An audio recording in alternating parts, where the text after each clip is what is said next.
हमारे जो माननीय प्रधानमंत्री हैं, उनके जो महंगे शौक हैं उससे हम सब वाकिफ हैं। महंगी गाड़ी, महंगे कपड़े, महंगा चश्मा, महंगे मशरूम, महंगे विमान, ये तो हम सब जानते हैं। लेकिन अब प्रधानमंत्री के ये जो महंगे शौक हैं, ये देश के लिए महंगे पड़ रहे हैं। जो राफेल डील में हुआ, वही अब प्रीडेटर ड्रोन्स की खरीद में दोहराया जा रहा है। मैं दोहराता हूं, जो राफेल डील में हुआ, वही अब प्रीडेटर ड्रोन्स की खरीद में भी दोहराया जा रहा है। जिस ड्रोन को बाकी मुल्क 4 गुना कम कीमत में खरीदते हैं, उसी ड्रोन को हम $110 मिलियन यानी कि 880 करोड़ प्रति ड्रोन, 880 करोड़ पर ड्रोन हम खर्च कर रहे हैं। आप विजुअल्स भी साथ साथ चलाते रहें, आपको ये प्रेस रिपोर्ट्स दिख रही हैं जिसमें कीमत भी दिख रही है। $3 बिलियन, 25,000 करोड़ रुपए के हम 31 ड्रोन खरीद रहे हैं। जो जॉइंट स्टेटमेंट प्रधानमंत्री मोदी और राष्ट्रपति बाइडेन का आया था, उसमें पॉइंट नंबर 16 आप अगर देखेंगे तो उसमें आपको इन ड्रोन्स के बारे में जिक्र मिलेगा। तो जब जॉइंट स्टेटमेंट में कोई बिंदु आ जाता है, तो आप समझ सकते हैं कि वो किस स्तर पर वो बात पहुंच चुकी होगी। आप वापस से कीमत जानना चाहते हैं? 4 गुनी कीमत पे हम खरीद रहे हैं, इससे 4 गुनी कम पे बाकी देशों ने यही ड्रोन इसी कंपनी से खरीदा। वो भी मेरी प्रेस रिलीज में आपको हर देश के बारे में लिखा है मैंने कि यूके ने कितने में लिया, ऑस्ट्रेलिया ने महंगे खरीद सौदा किया और फिर वो सौदा रद्द कर दिया, स्पेन ने कितने में खरीदा, ताइवान ने कितने में खरीदा, इटली ने कितने में खरीदा। तो प्रक्रिया पर आ जाते हैं। हमने सुना था प्रधानमंत्री जी ने सीना ठोक कर बोला था, एक अकेला सब पर भारी। यहां भी वो एक अकेला सब पर भारी हो गया। सीसीएस की कोई बैठक नहीं हुई, कैबिनेट कमेटी ऑन सिक्योरिटी की कोई बैठक नहीं हुई। इस बैठक के बगैर एक अकेला सब पर भारी ने जाकर अपना एक और महंगा शौक पूरा किया। आपके दोस्त हिंदुस्तान से पैसा लेकर भाग जाते हैं बाहर, ये तो पिछले 9 साल में हमने देखा। अब आप खुद हिंदुस्तान का पैसा बाहर जाकर देकर आ रहे, वो काम भी आपने खुद ले लिया।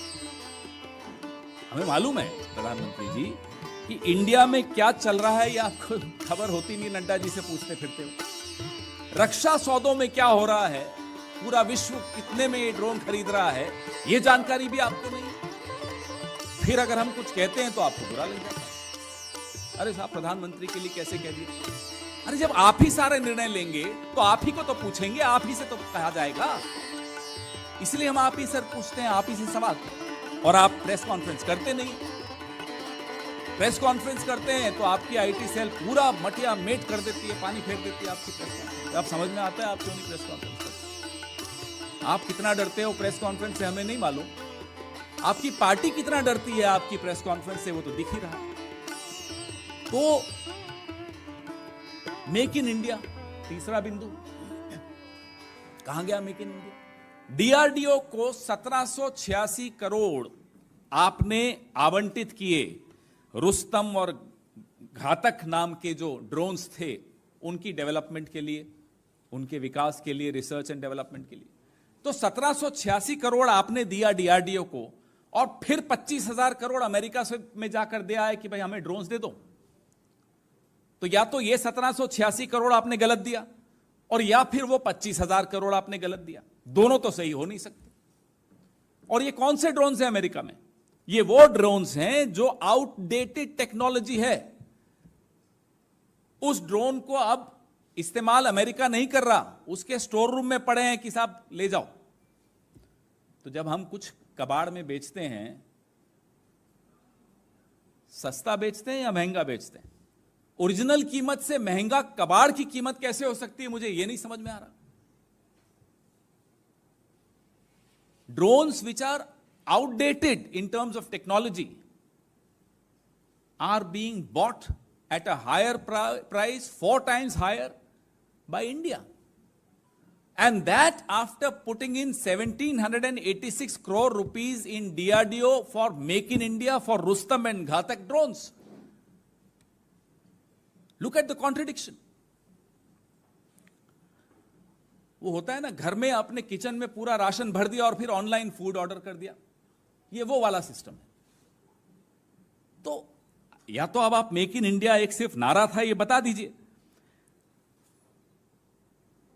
लोकसभा में एक सवाल पूछा गया इसी ड्रोन के विषय में भी, इसी टेक्नोलॉजी, ये प्रीडेटर के विषय में, क्या ट्रांसफर ऑफ टेक्नोलॉजी होगी, तो स्पष्ट था कि नहीं, ट्रांसफर ऑफ टेक्नोलॉजी भी नहीं होगी. तो आप पूरी तरह से टेक्नोलॉजी भी नहीं ले रहे हो इस पैसे में, इस कीमत में.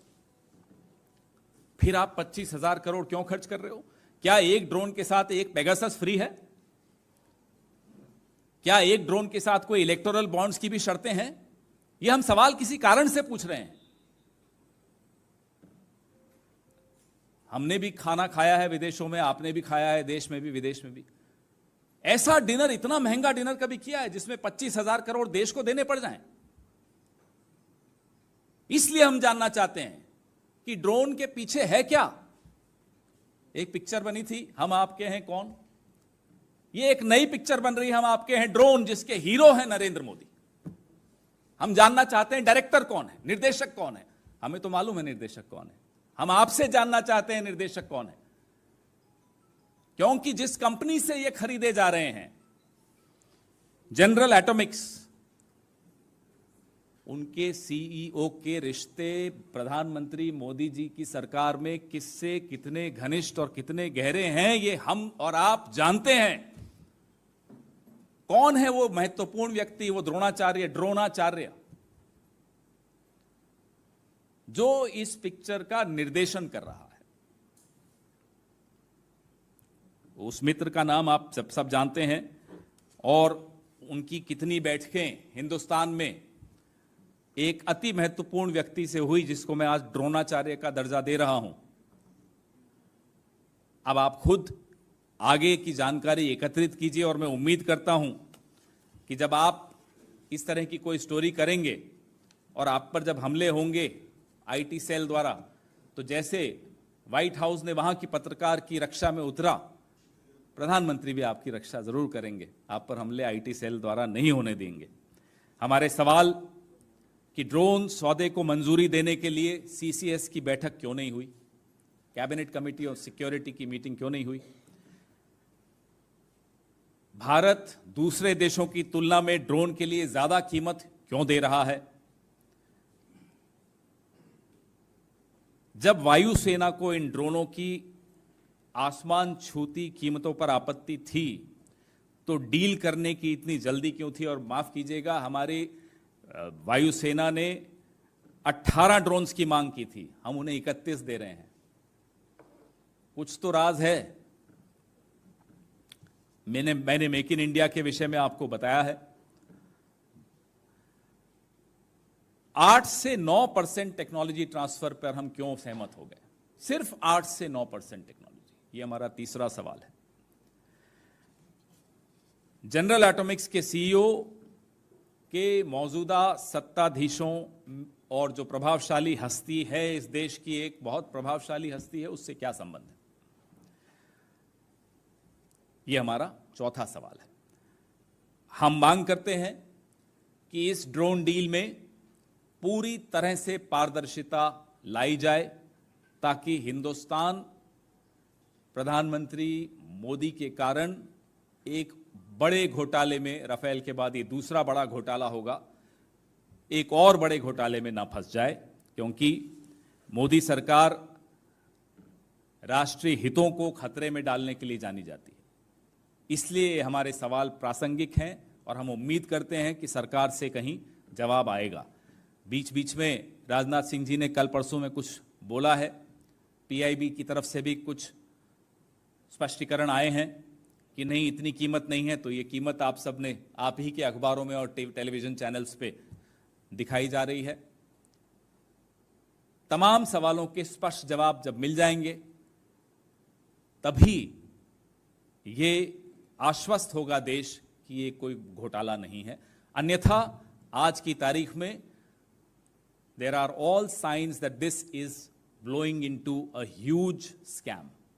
ये एक बहुत बड़ा घोटाला साबित होने जा रहा है।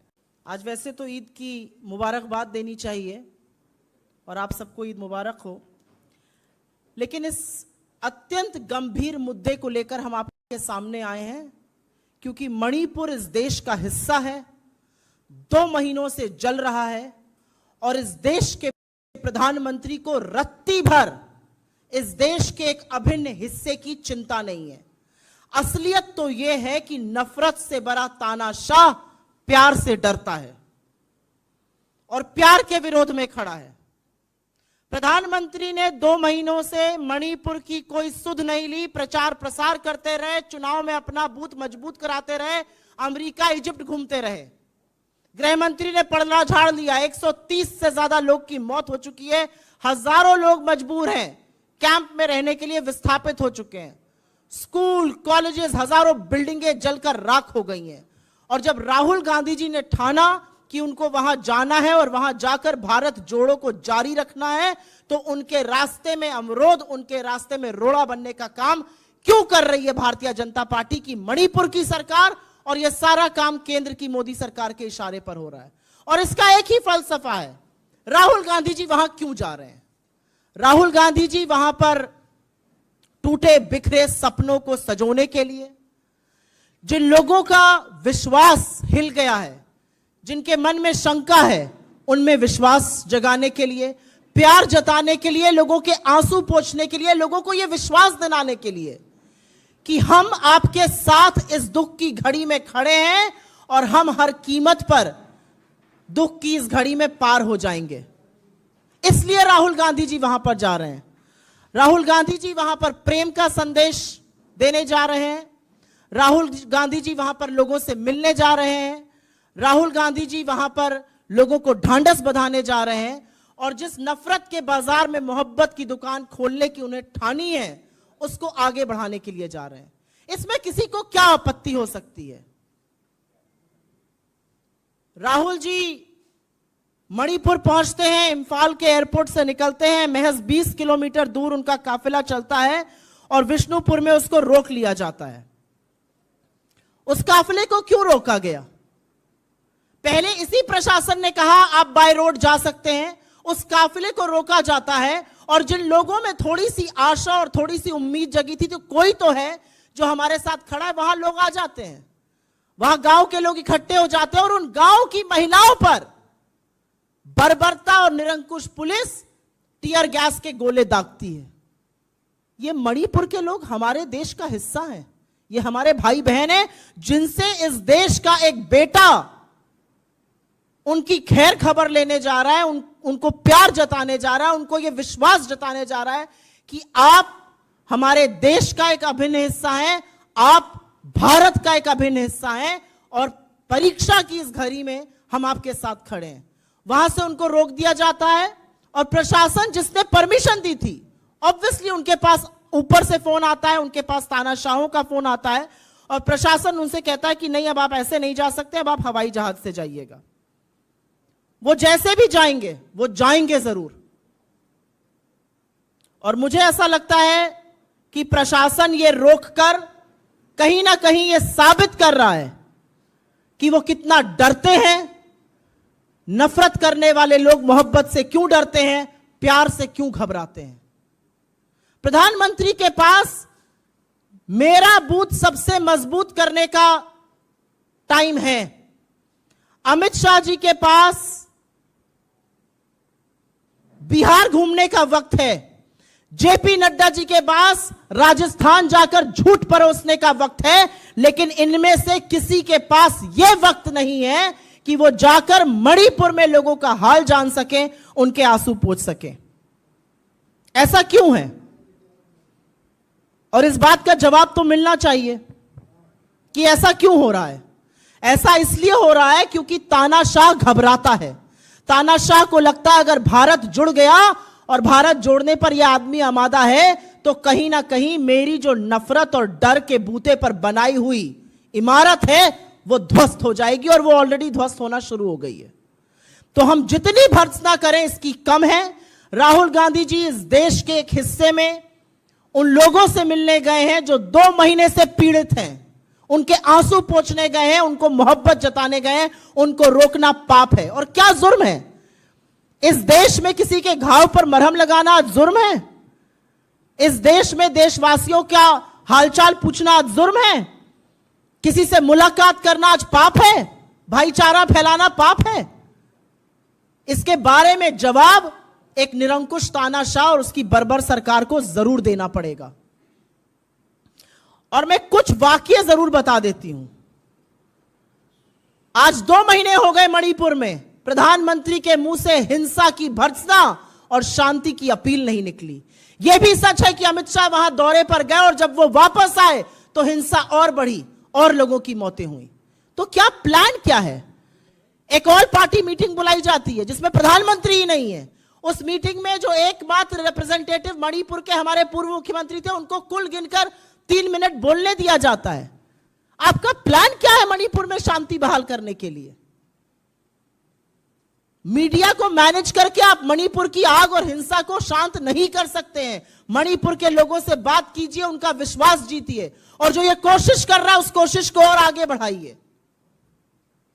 और मैं ये इसलिए कहना चाहती हूं क्योंकि कांग्रेस हर बार जब इस देश पर संकट आया है, जब इस देश पर दिक्कतें आई हैं, तो खड़ी हुई है। चाहे वो महात्मा गांधी हो जो नोआखली पहुंच गए थे अपनी जान की बाजी लगाकर और हिंसा को शांत करके अमन चैन बहाल कर ही उन्होंने बात मानी थी, या चाहे वो नेहरू हो जिन्होंने यही दिल्ली में समस्या हुई और वो खुद मैदान में उतर गए, या इंदिरा जी हो जो बेलछी खुद पहुंच गए, और या आज राहुल जी हो जो खुद पहुंच गए हैं और चाहते हैं कि यह हिंसा रुक जाए, क्योंकि हिंसा की लेश मात्र एक सभ्य समाज में जगह नहीं है। लेकिन उनको रोका जा रहा है। रोकना हिंसा को है, बचाना लोगों को है। रोका राहुल गांधी को जा रहा है। और यह पहला वाकया नहीं है।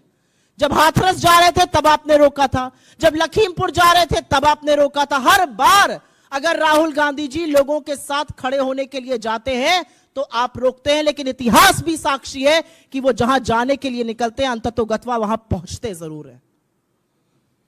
हम इसकी भर्त्सना करते हैं और इस सरकार से उम्मीद करते हैं कि मणिपुर में जो कोई भी शांति बहाल करना चाहता है, अमन चैन लाना चाहता है, भाईचारा लाना चाहता है, उसके रास्ते में आप अवरोध, उसके रास्ते में आप कांटा नहीं बनेंगे, वरन वहां पर शांति बहाल करने की खुद भी प्रयास करेंगे।